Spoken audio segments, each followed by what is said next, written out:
We now move on to our next session, Cubbon Park, the green heart of Bengaluru by Roopa Pai, in conversation with Harini Nagendra. Harini is a professor of ecology at Azim Premji University and a well-known public speaker and writer on issues of nature and sustainability. She has received multiple awards for her research. The Bangalore Detectives Club is her first crime fiction novel. 2 books she has co-authored with Seema Mundoli, So Many Leaves and Cities and Canopies, Trees in Indian Cities, received the 2020 Publishing Next Awards for Best English Non-Fiction Book in India and was featured last year on the Green Literature Festival's honor list.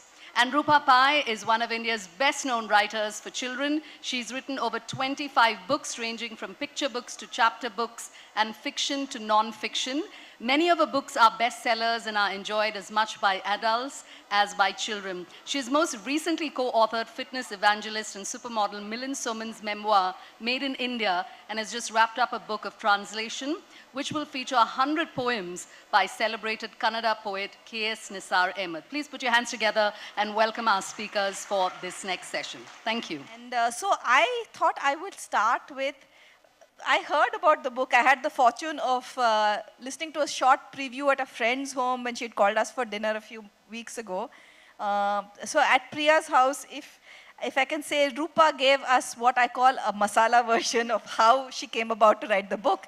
And when we were putting together the outline for this talk, I said, Roopa, can you start with the masala version? She said, what is that? So I reminded her of all this. But can you tell us why Cubbon Park and why the book? Sure. Good evening, everyone. Namaskara Yalrigu. Very happy to see such a big turnout for what is, of course, a session on Karnataka, on Bangalore's absolutely favorite green space. I mean, I know I'm going up against Lal Bagh lovers here, but, you know, how many of you agree that Cubbon Park is Bangalore's favorite green space? Okay, majority almost. How many of you say Lal Bagh's better? Oh, okay. Okay, you guys are in the minority today, South Bangaloreans. Can I raise 2 hands? Yeah. Okay, I see here also. Anyway, yes, there, another one in the front row. Yeah, but I mean, it's a silly competition. I think in Bangalore, we are very, very privileged to have 2 wonderful green lung spaces right in the heart of our city. Not many cities have this, particularly in India. I think we should all be aware of that very few cities have this, and we have 2. And actually, if we forget about the Bangalore traffic and everything, they are very close to each other. In fact, Sir M.V. had this wonderful idea which was never implemented. Sir M. Vishveshwaraya, former erstwhile Diwan of Mysore, he had this wonderful idea of connecting the 2 by a green corridor so that people could start in Cubbon Park and walk to Lal Bagh. Imagine how lovely that would have been, but it didn't happen. Anyway, so why did I come to write this book? It's a good question. It's also a good question, why didn't I write a book like this earlier? Because my husband founded this company called Bangalore Walks at least 16 years ago. And I joined him almost immediately, and I do the children's walks. We do history and heritage walks around Bangalore and Karnataka. So, you know, given that I'm such a big fan of Bangalore, 3rd generation Bangalorean, again, very rare species. You know, when I do walks for children, I always start by asking them, how many of you were born in Bangalore? And usually quite a few hands go up. Then how many of your parents were born in Bangalore? Significantly fewer hands. So that is how I begin the story, to emphasize that, you know, so many people in Bangalore have come from outside, have embraced the city, and equally the city has embraced them, and they feel comfortable enough to live here. So anyway, so how did I come to write this book? When was it, Sudeshna? Couple of years ago. Yeah, maybe a couple of years. This is my editor, Sudeshna, from Speaking Tree, and very good friend as well. So she came, the Speaking Tree, the publishing house, had begun to bring out hyper-local books in different cities. Earlier, if you remember, the trend used to be 1 book on Bangalore, 1 book on Bombay, you know, kind of Lonely Planet type of things, but also deeply about the culture and everything. But Speaking Tiger decided that, that they would bring out hyper-local books on neighborhoods in cities so that we could do a deep dive into understanding the culture of a particular neighborhood. So they had already come out in Delhi with 2 books. One was on the Chandni Chowk and one was on Connaught Place. In Bombay, they had 2 books, one on Shivaji Park and one on Kolaba. And then she was looking for someone to write on a neighborhood in Bangalore. And I think because I'm her friend, she's edited earlier books of mine and I run part of Bangalore Walks. So she thought of me and said, would you like to write a book on any particular neighborhood in Bangalore? And of course, like, as I've said in the book, every time somebody mentions Bangalore to me, my head begins to nod. Like, yes, it's an affirmative. Yes, of course. Anything to do with Bangalore, yes, I'm ready to do it. But then she said, the difficult question was, which neighborhood do you want to write about? And you would think that being such a passionate Bangalorean, I would be spoiled for choice. Like, which one would I pick? I love this also, I love that also. But when I began to think about it, I said, which is the one place that has not changed in the sense, I feel the same way towards it as I did when I was a child. I feel the same love towards it or whatever. And when I began to think like that, the choices became slimmer and slimmer. I grew up in Malleshwaram. I went to school there, I went to college there. But while I continue to have wonderful memories, it doesn't hold me like it used to anymore because I moved away. So I said, okay, not Malleshwaram. Then I said, should I write about where I have lived for 10 years, which was Airport Road. And I'm like, that's not a neighborhood, So, okay, not there. Then where can I write about? Would it be MG Road? Because I've talked about MG Road on my Bangalore walks for ages, talked about what happened there, the history, this, that. But it was a place you went to and then you returned. You didn't live there, it didn't hold you. So, Sudeshna was like, my God, this girl is really stressing here because I was like, which one should I write about? And then she said, it doesn't have to be like a conventional neighborhood. You can think about writing about maybe like Lal Bagh. And as she said Lal Bagh, the words that came out of my mouth were Cubbon Park. Because Lal Bagh, many books have been written about Lal Bagh. Already, it has always been a pampered park, celebrated. It started off as a Sultan's pleasure garden, started off by Hyder Ali. Then the British botanists from Kew Gardens cared for it. The Maharaja of Mysore cared for it. It's always been protected. There's a wall around it. You have to pay a ticket to get in. Like, it's a very special park. But Cubbon Park has always been everybody's park. So, and when I just said Cubbon Park, but when I began to think about it, I said, my God, this is the place that has actually, I have not felt any different towards it as I did when I was a child, when I was brought there to ride on the Putani Express and be given popcorn and cotton candy. That same kind of nostalgic love I felt for it when, also a new thing I realized, Sudeshna, which you don't know about, but I was born on the fringes of Cubbon Park. I was born at St. Martha's Hospital. I went to college at UVC, fringes of Cubbon Park. My dad was a member of Century Club in Cubbon Park. And then I moved after marriage to the other side, equidistant from Cubbon Park as my parents' house, on the other side, in the cantonment. So whenever I had to go from one house to the other, I had to pass through Cubbon. It was always on the way to somewhere. And then I went away for a few years, lived everywhere, came back and brought my children to Cubbon Park, who fell in love with it just the same way I had, so that became a nice family place. And then now that the children have grown up and gone, I take my dog there twice a week because it's the only park that allows dogs. It's welcoming to dogs. So now I go there and I said, my God, I have never stopped coming to Cubbon Park and it has always made space for me in its heart. And that's why I chose to write a very long answer. No, but this is the masala story that I wanted. So for me, as an ecologist, I see so many intersections with so many kinds of Cubbon Park. When we were doing so there is the side of Cubbon Park, which is all the museums, the Vishweshwara Museum, then the aquarium, the government museum, all of those. And, those of you interested in Bangalore history, you should look for the Begur 1892, 592, this stone, which is the stone of a very large battle at Begur, which was actually described in another hero stone as the Battle of Bengaluru, one of the oldest inscriptions. So there's lots of fascinating history in that side of Cubbon Park.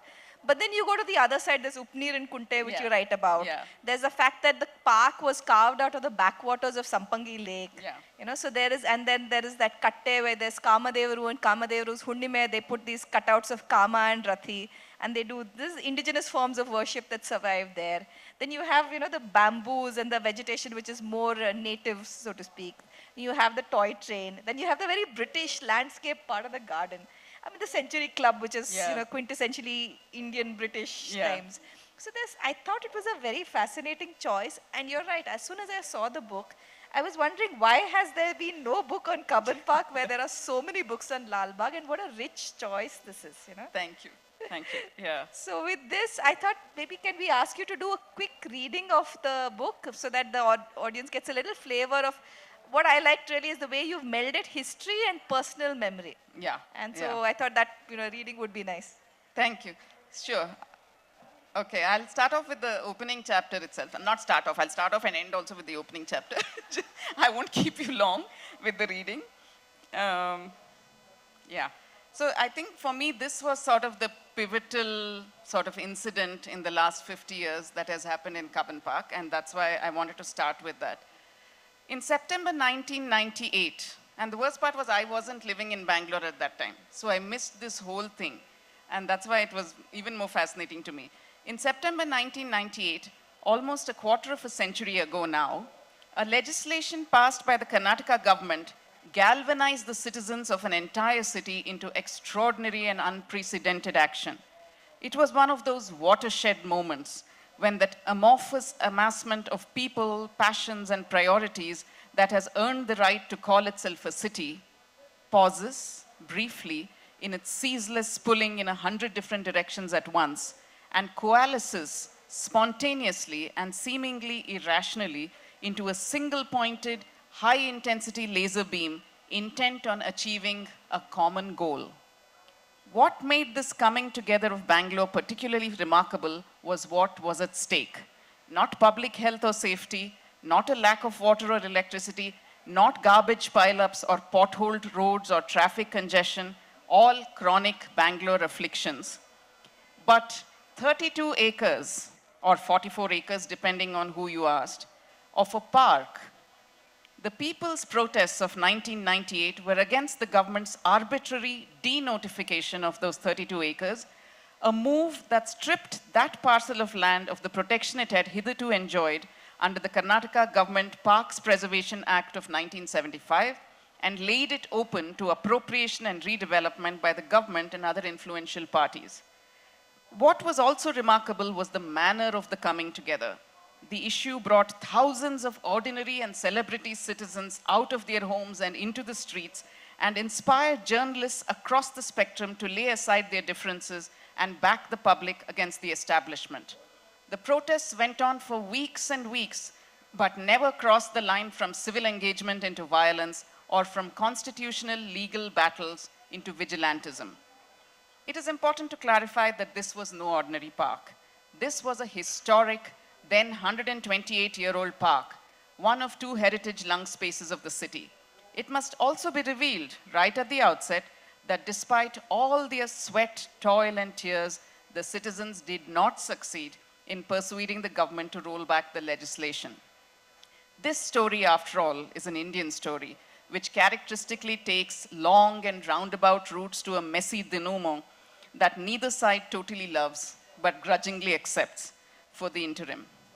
In that sense, that 1998 episode was not what you might call a victory for the city, but one would be hard-pressed to call it a defeat either. For that kind of inflection point in a city's history does far more than impact its future. In a million big and little ways, it also rewires its imagination. With the Save Cubbon Park protests, a specific idea of what it meant to be part of this particular city took root, and a bar to live up to had been set. Which begs the question, what makes Cubbon Park so important, so meaningful, and so beloved? More importantly, what makes it so central to the city? Well, there is its physical location. Historically, the park lay at the intersection of two entirely different ways of life, the Bangalore Cantonment, administered by the British, and the Bangalore Pete, or city, administered by the Maharaja of Mysore, making it a no man's land between oppressor and oppressed, soldiers and civilians, foreigners and natives, tea drinkers and coffee drinkers, largely church and mosque goers and largely temple goers, Tamil and Urdu speakers and Kannada speakers, because the elite on both sides, then as now, spoke English. After independence, when H. Narasimha of National College is reputed to have said, even the Bangalore, even the dogs are English medium dogs.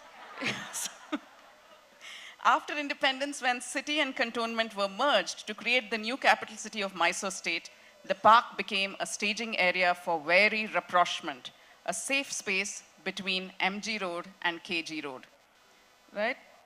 And by, it also became the state's administrative center, the nucleus around which the four pillars of democracy swirled, because the judiciary is there in the form of the Karnataka High Court, settled into the Atara Kacheri, the state's original administrative offices. The Atara Kacheri was the state's original administrative offices. That's the judiciary. Both houses of legislature and the entire state cabinet moved into Vidhan Sauda across the road. The executive occupied the rather unimaginatively named multi-storied building beside the Sauda. And as for the fourth estate, the press, it not only scattered itself in various locations around the park's boundaries, but also crossing the imaginary lines between competing publications, met each evening to trade yarns at the press club inside the park. And yet, amid all the chaos that surrounded it, the park offered oases of silence and bird song and dappled shade to those who needed it. The park became Bangalore's meeting place, sanctuary, and thoroughfare, a place the city went to and went through. It was thus, over the years, that Cubbon Park became central to the Bangalorean heart, a welcoming buffer zone under an open, liberal sky, a capacious green sink with an ability to subsume not only carbon dioxide, but also a diversity of ideas and opinions. The park has always been a space that carries in itself the very DNA of the city that Kempegowda built. And that's why this Bangalore institution, built of equal parts nostalgia, habit, and pure love, is the hero of this book.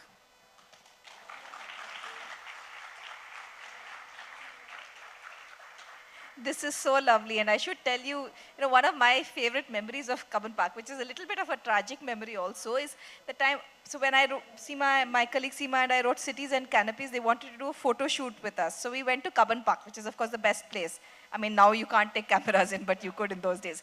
And we got sidetracked for almost an hour because there was a baby squirrel that fell out of the nest, and there were crows trying to get at it. So Seema, who's really good with animals, rescued this, and we kept the squirrel with us. We drove away the crows. We kept trying to keep her back. The mother was not coming. Eventually, one of the crows, we were just trying to move enough away that the squirrel would get it, but not enough. But the crow got the squirrel. But it also made us think that it's really a place where you can see these everyday interactions between nature and the city. And I mean, where do you get a chance to see something like this in the heart of Bangalore? But yet, I think it's also a welcoming place when you come into Bangalore, and as you said, so many people are from Bangalore, but their parents are not from Bangalore. But we all feel Bangalorean after a few years in the city. And the parks, I think, have such a lot to do with it. And maybe that's what you do. You get into the park, and maybe if you go to the metro station, you see the little board that they have now on the trees in the city, the little board that gives you the history of the city now, which is an MG Road.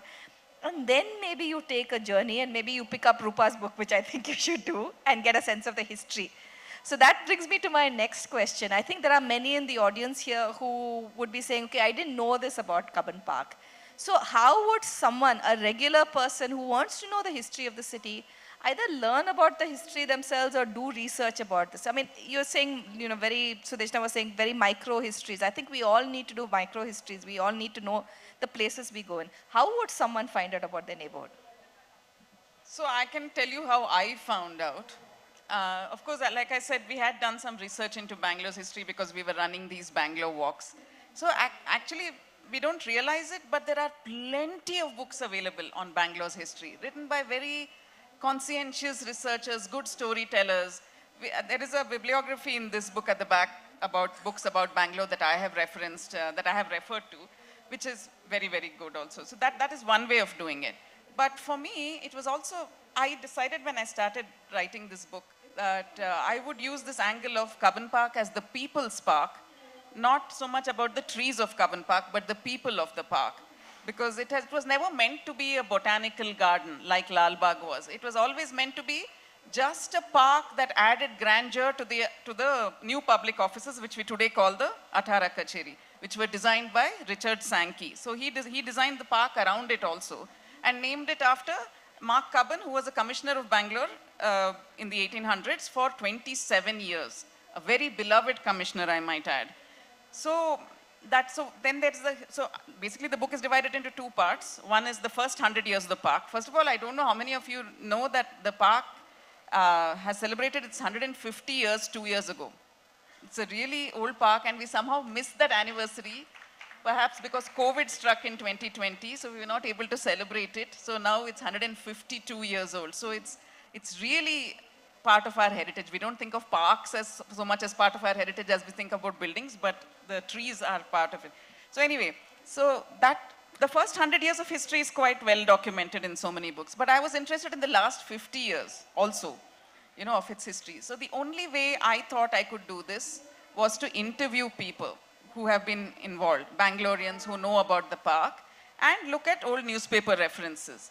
And one of the people I interviewed was Bimal Desai, who is a theater guy actually and an entrepreneur, who was instrumental in the Save Cubbon Park protests of 1998. And even before that, he was so upset about when the Atara Kacheri was being extended, all the concrete used to be dumped into the park, all the debris. And just as a user of the park, just as a person who jogged in the park, it irked him so much that he got a lawyer and he filed a PIL in the High Court saying that what is happening to the park. And for me, that was the beginning of citizen activism, really. I mean, it's happened before also. When the Atara Kacheri was going to be torn down, that a group of interested, concerned Bangalore citizens got together and put a PIL which was argued in the building that was going to be demolished. And it was the very first PIL, and so after that, Bangaloreans have taken to the PIL to their hearts. Anything, one tree is being cut down, PIL. Okay, so Cubbon Park is saved by citizen acts. How do you get information about those? So you talk to people, and luckily for me and for all of us, Bimal had meticulously maintained a giant file of newspaper cuttings of all the reportage that had gone on at that time. So that was one way of research. So I got a little inroad into that which others may not have, because 1998 there was no internet, so not as widespread as it is now. So it's impossible to find those stories on the internet, not so easy. But he had cuttings. Then I think a lot of history is also part of local lore. So you talk to people who have memories and they remember. So there's a lot of, I want to tell you that you just have to have an interest in finding out more. And information will present itself to you in so many ways. And the internet, what a beautiful thing it is. You just go down that rabbit hole, you start looking for Cubbon Park, it'll lead you somewhere, then there'll be some stray reference to it somewhere else, you jump in, you go down that rabbit hole, and in the end you end up with a nice kind of mosaic of what Cubbon Park was, is. So that's the kind of research, yeah. Lovely. And I think, see, one of the challenges I think we find even as researchers, I mean, I'm speaking from my own experiences, it's so hard to access the archives in India. It's much easier to access the British archives, unfortunately, than the Karnataka state archives that you have in. But that said, once you do find that, you don't want to just go to archives and you want to go to people, there's so many older people who know fascinating stories. And Intac has these really nice micro-history exhibitions that they organize in different parts of the city where you can learn about Fraser Town or learn about Whitefield or whichever part of the city you're in. So I think one of the things we need to do to save and protect our history, our city, is to know its history, because only when you know the history, you care about it. Unless you know it, you can't love it. You can't love it. Yeah. So I think, we are close to the last 5 minutes, but I want to end with asking you, if you could just tell me two things. What was the most surprising thing that you've read in the book, and what was that you encountered along the way? And maybe what's the thing that makes you most hopeful for Cubbon Park's future? Yeah, actually many like aha moments and surprising things were there. But I'll tell you a fascinating story of the fountain in Cubbon Park. All of you familiar with the fountain in Cubbon Park? Well, even that little fountain has a story. And who's involved in it is Sir Mirza Ismail, who became Diwan of Mysore after recommended, not after Vishveshwarya, but recommended by Sir MV, and he became Diwan in 1926. And he was instrumental in setting up the Brindavan Gardens. He was a keen gardener and all that. So he and Gustav Krumbiegel, who was the German gardener of the Maharaja, they set up this fabulous, of course, whoever is here and has been to Mysore must have seen the Brindavan Gardens. So they were set up, very lovely, and it finished, but the Mirza Ismail was always feeling a little bad that Bangalore doesn't have a fairy fountain. He called them fairy fountains. And Bangalore doesn't have, so he was always looking for some money from somewhere to make a fairy fountain in Bangalore. And at the same time, around that time, he was approached by the Maharani of Bajang. Bajang is a principality in Nepal, and she was living in Bangalore. She had made a home in Bangalore. And she approached him and said, Sir Mirza, I have this parrot, this pet parrot. Okay, very crazy about her parrot. And she said, after I'm gone, should something happen to me, will you promise to take care of my parrot? So Sir Mirza said, okay. And then she said, no, because you have this space in Cubbon, in Lal Bagh. If some of you remember, I don't know if I remember from my childhood that there used to be animals. There used to be a little zoo in Lal Bagh. Exactly, yeah. Yeah, and a little We used aviary. to come and feed the deer. Yeah, with deer and stuff. So she said, would you put it there and have my parrot taken care of? And Sir Mirza said, Madam, Your Royal Highness, please don't worry about the parrot. We'll definitely take care of it. Because she was pressing into his hands a sum of 5,000 rupees to take care of her parrot. And he said, he was looking at the money. And he said, I'll take care of your parrot, but can I use this money for something else? Something for the people of Bangalore, which you will be remembered for and all that. And she said, sure, what would you? He said, I want to set up a fairy fountain in Cubbon Park. Where else? Cubbon Park. So she said, okay, and he started work towards it. And sooner or later, within a 6-month period or a 1-year period, he ran out of money and more money was needed. So he went back to the Maharani. He said, if you can give me 3,000 rupees more, that fountain will be ready. And she said, okay, sure, and she gave him the money. And then she left for Bombay with her parrot and was never heard of again. But Bangalore got its fairy fountain because of a pet parrot. So and what was the most thing that makes you most hopeful? Yeah, the most hopeful thing is the push and pull in Cubbon Park. There are walkers associations who prefer walkers over runners. They don't want the runners to run. There are runners associations who don't want everything to be concretized because they like running on mud paths. There are older people, senior citizens, who say we want concrete paths, otherwise mud paths will slip and fall, or it's uneven, we can't. Then there are people who want music in the park on Sunday mornings. Oh, there's such a beautiful bandstand, we must have musical performances and dance. There are other people who have sound pollution. There are people who want to ban all traffic into the park, and other people who need to get to their offices on the other side and will not take 0.6 kilometer detour to get there. They want to go through the park. And the police definitely don't want to close the park to traffic because Bangalore is congested enough already. This is an alternative route. We are not closing the park. So there's all this push and pull. And I think that is what will save Bangalore, especially because it is citizens, ordinary, everyday citizens, and dogs. There's always some petition by walkers that we don't want dogs in the park, and all the dog owners saying, don't you have a heart? So it's all good. Everybody's constantly at war with each other, and that push and pull keeps the fulcrum, and center will hold. And I think Cubbon Park will stay. That's lovely. Okay, so then I have one last thing that I would like to ask. What plans do you have for the next book? Oh, next book. I think I'll just go back to writing for children now. I have done my foray into writing for adults in Bangalore, and I have couple of books for children planned for next year. So okay, so that's lovely. We look forward to that. And once again, please go and check out the book. It's in the Attagalata bookstore, right at the end, just opposite the entrance. And Roopa will be around, I think, to sign books. Thank you.